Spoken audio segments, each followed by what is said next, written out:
ಸುಮಾರು 7:30 ಗಂಟೆಯ ಸುಮಾರಿಗೆ ಲಾಠಿ ಚಾರ್ಜ್ ಮಾಡಿದರು. ಅನೇಕ ಜನರ ಮಹಿಳೆಯರ ಈ ಲಾಠಿ ಚಾರ್ಜಿನ ಸಂದರ್ಭದಲ್ಲಿ ಮಾಂಗಲ್ಯ ಕಿತ್ತುಹೋದಂಥ ವಿದ್ಯಮಾನಗಳು ನಡೆದವು. ಅವತ್ತು ಮುಗಿಸಬೇಕು ಅನ್ನುವಂಥ ಯೋಚನೆಯನ್ನು ಮಾಡಿದರು. ಆದರೆ ದೇವರ ಆಶೀರ್ವಾದದಿಂದ ಆ ಸಂದರ್ಭದಲ್ಲಿ ಅವರಿಗೇನು ಮಾಡಲಿಕ್ಕೆ ಆಗಲಿಲ್ಲ.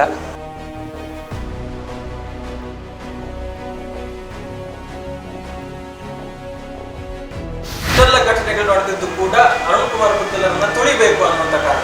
ಖಂಡಿತ ಒಬ್ಬ ಕಾರ್ಯಕರ್ತನಿಗೆ ನೋವಾದರೆ ಆ ನೋವು ನನಗೆ ಕಾಡುತ್ತೆ. ನಾವು ಕಾರ್ಯಕ್ರಮಕ್ಕೋಸ್ಕರ ಕಾರ್ಯಕರ್ತರನ್ನ ಅವರ ಜೀವನವನ್ನು ಬಳ್ಳಿ ಕೊಡುವಂಥದ್ದು ನಮ್ಮ ಯೋಚನೆ ಖಂಡಿತ ಅಲ್ಲ. ಈಗೂ ಕೂಡ ನಾಮಪತ್ರವನ್ನು ಹಿಂತೆಗೆದುಕೊಳ್ಳಬೇಕು ಅನ್ನುವಂಥ ಒತ್ತಡ ಇದೆ. ಒತ್ತಡ ಇರುವಂಥದ್ದು ಸ್ವಾಭಾವಿಕ. ನಮ್ಮಲ್ಲಿ ಹಣದ ಬಲ ಇಲ್ಲ, ನಮ್ಮಲ್ಲಿ ಅಧಿಕಾರದ ವ್ಯವಸ್ಥೆ ಇಲ್ಲ. ನಮಗೆ ಕಾರ್ಯಕರ್ತರೇ ಜೀವಾಳ, ಕಾರ್ಯಕರ್ತರೇ ಆಸ್ತಿ, ಕಾರ್ಯಕರ್ತರೇ ಹಣ. ನಿಮಗೆ ಗಮನಕ್ಕೆ ಬಂದಿರುವ ಹಾಗೆ ನಿಮ್ಮ ಬಗ್ಗೆ ಏನೆಲ್ಲ ಅಪಪ್ರಚಾರಗಳನ್ನು ಮಾಡ್ತಿದ್ದಾರೆ ನೋಡಿ. ಒಂದು ಮೊನ್ನೆ MLA ಆಕಾಂಕ್ಷಿ ಅಂತೇಳಿ ಅವತ್ತಿನಿಂದ ಇವತ್ತಿನವರೆಗೆ ನಾನು ಕೆಲಸ ಮಾಡ್ತಾ ಇದ್ದೇನೆ ಅನ್ನೋದನ್ನು ಒಂದಷ್ಟು ಉಲ್ಲೇಖವನ್ನು ಮಾಡಿದೆ. ನಾನು ಖಂಡಿತ ಎಲ್ಲಿಯೂ ಕೂಡ ನಾನು MLA ಆಕಾಂಕ್ಷಿ ಅನ್ನೋದನ್ನು ಹೇಳಿಲ್ಲ. ನಾನು ಮೊನ್ನೆಯ ತನಕವೂ ಕೂಡ ಒಬ್ಬ ಸಮರ್ಥ ಅಭ್ಯರ್ಥಿಯನ್ನು ಈ ಕ್ಷೇತ್ರಕ್ಕೆ ಕೊಡ್ತಾ ಇದ್ದರೆ ನನ್ನದು ಸ್ಪರ್ಧೆ ಖಂಡಿತ ಇರಲಿಲ್ಲ. ಸಿದ್ಧಾಂತವನ್ನು ಅಳವಡಿಸಿಕೊಂಡಂಥ ಕಾರ್ಯಕರ್ತರ ಭಾವನೆಗಳಿಗೆ ಬೆಲೆ ಕೊಡತಕ್ಕಂಥ ವ್ಯಕ್ತಿ ಮುಂದಿನ ಜನಪ್ರತಿನಿಧಿ ಆಗ್ತಾನಂತೇಳಿ ಆದರೆ ನಾನು ಯಾವುದೇ ತ್ಯಾಗಕ್ಕೂ ನಾನು ಸಿದ್ಧನಿದ್ದೇನೆ. ನಾನು ಯಾವತ್ತೂ ಕೂಡ ಅಧಿಕಾರಕ್ಕೆ ಅಂಟಿಕೊಂಡವನು ಅಲ್ಲವೇ ಅಲ್ಲ. ಇವತ್ತು ಮೊನ್ನೆ ಯಾರೋ ಒಬ್ಬ ಇದರಲ್ಲಿ ಯಾವುದು ಕಾರ್ಯಕ್ರಮದಲ್ಲಿ ಒಂದಷ್ಟು ಭಾರಿ ಆವೇಶದಿಂದ ಮಾತಾಡಿದರು. ಅದು ನಮ್ಮ ಜೊತೆಗೆ ಇರತಕ್ಕಂಥ ಕಾರ್ಯಕರ್ತರ ಮೇಲೆ ಮಾನಸಿಕತೆಯ ಮೇಲೆ ಪರಿಣಾಮವನ್ನು ಬೀರಬೇಕು.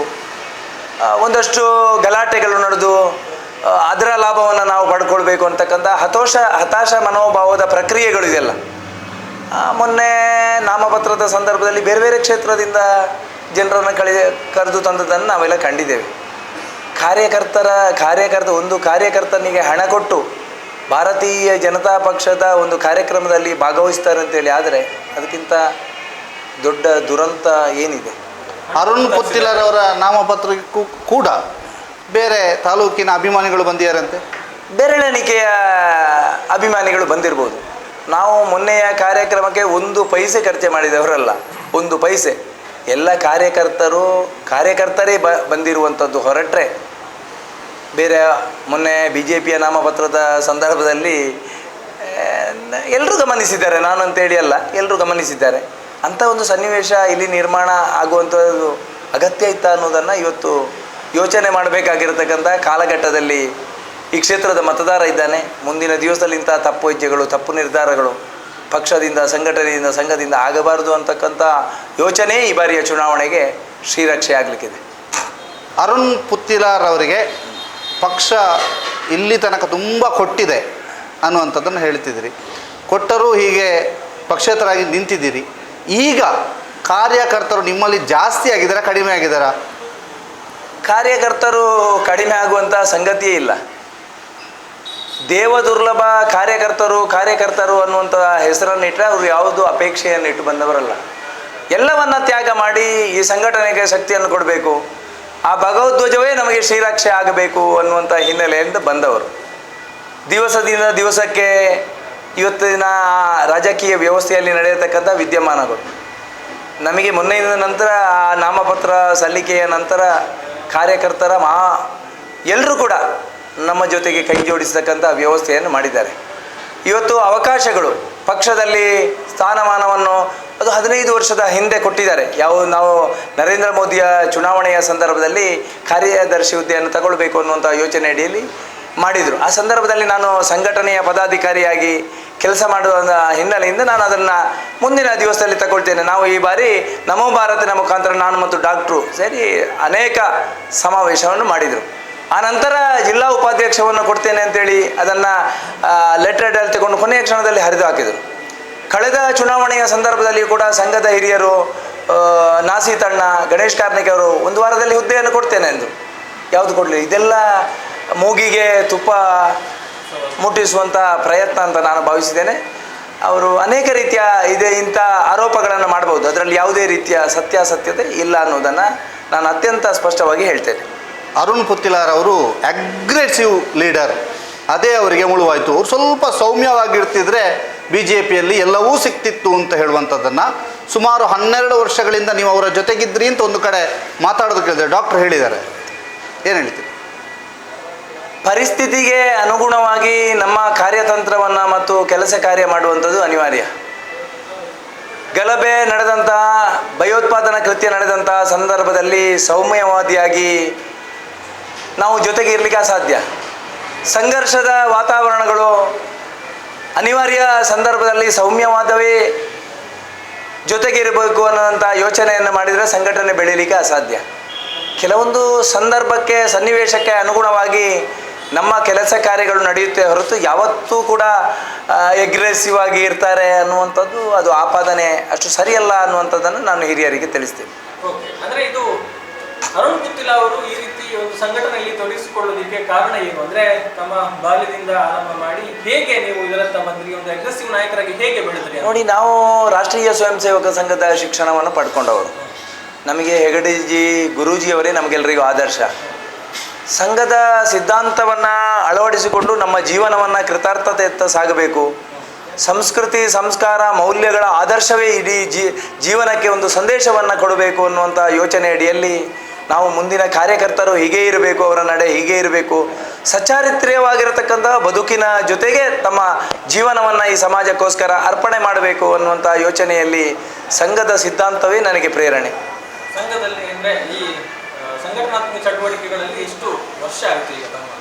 ಸುಮಾರು 30 ವರ್ಷಗಳಿಂದ ಸಂಘಟನೆಯ ವಿವಿಧ ಹುದ್ದೆಗಳನ್ನು ನಿಭಾಯಿಸಿ ಅನೇಕ ಕಾರ್ಯಕ್ರಮಗಳನ್ನು ನಾವೆಲ್ಲ ಮಾಡಿದ್ದೀವಿ. ಸಮಾವೇಶ ಇರ್ಬೋದು, ಇನ್ನಿತರ ಎಲ್ಲ ಸಂದರ್ಭಗಳಲ್ಲಿ ಕೂಡ ಹಿಂದೂ ಸಮಾಜಕ್ಕೆ ಶಕ್ತಿಯನ್ನು ನೀಡತಕ್ಕಂಥ ಮತ್ತು ಎಲ್ಲ ಚಟುವಟಿಕೆಗಳಲ್ಲಿ ಭಾಗವಹಿಸ್ತಕ್ಕಂಥ ಕೆಲಸ ಕಾರ್ಯ ನಾವು ಸಂಘಟನೆಯ ಜವಾಬ್ದಾರಿಯಲ್ಲಿ ಇದ್ದರೂ ಇಲ್ಲದಿದ್ದರೂ ಮಾಡುವಂಥ ಕೆಲಸ ಕಾರ್ಯವನ್ನು, ನಮ್ಮ ಕೆಲಸ ಕಾರ್ಯವನ್ನು ನಾವು ಮಾಡಿದ್ದೀವಿ. ಆ ಎಲ್ಲ ಅನುಭವಗಳು ಅಂದರೆ ಬಿಜೆಪಿಯ ಕಾರ್ಯತಂತ್ರಗಳೆಲ್ಲವೂ ಕೂಡ ಕೊಟ್ಟಿದೆ. ಈ ಬಾರಿಯ ಚುನಾವಣೆಗೆ ನಿಮ್ಮ ಸ್ಟ್ರಾಟಜಿಗೆ ಅದು ಹೆಲ್ಪ್ ಆಗುತ್ತೆ? ಖಂಡಿತ ಹೆಲ್ಪ್ ಆಗುತ್ತೆ.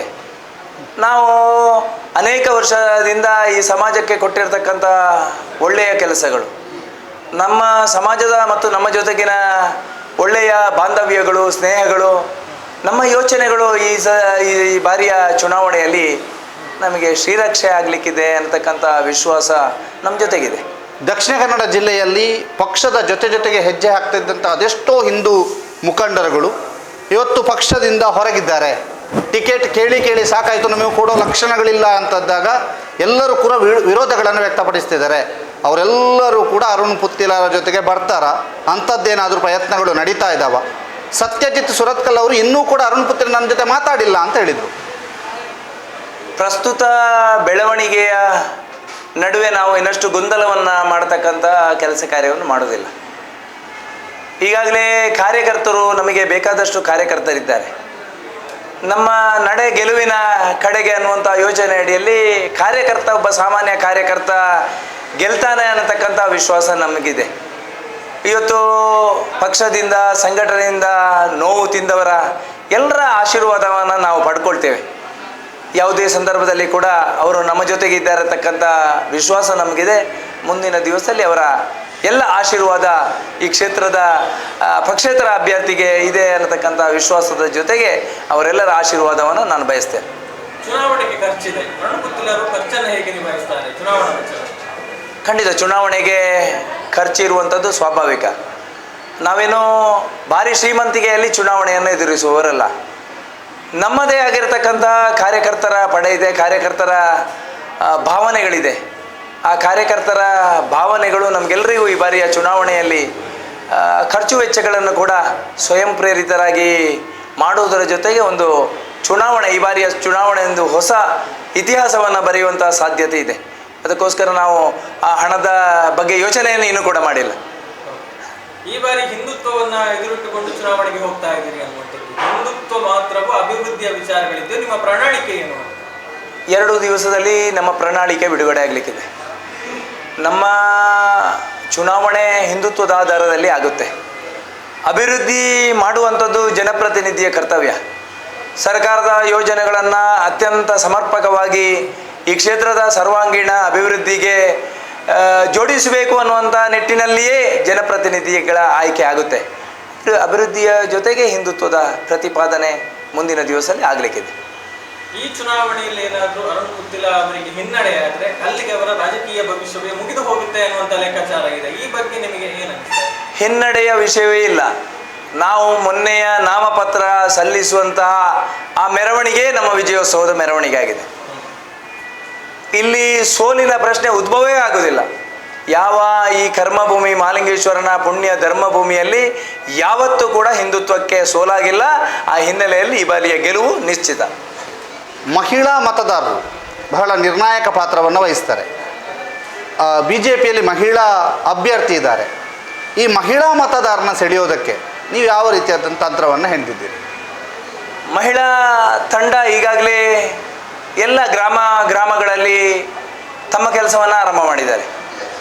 ಮಹಿಳೆಯರಿಗೂ ಕೂಡ ಈ ಬಾರಿಯ ನಡೆ ತುಂಬ ನೋವನ್ನು ತಂದಿದೆ.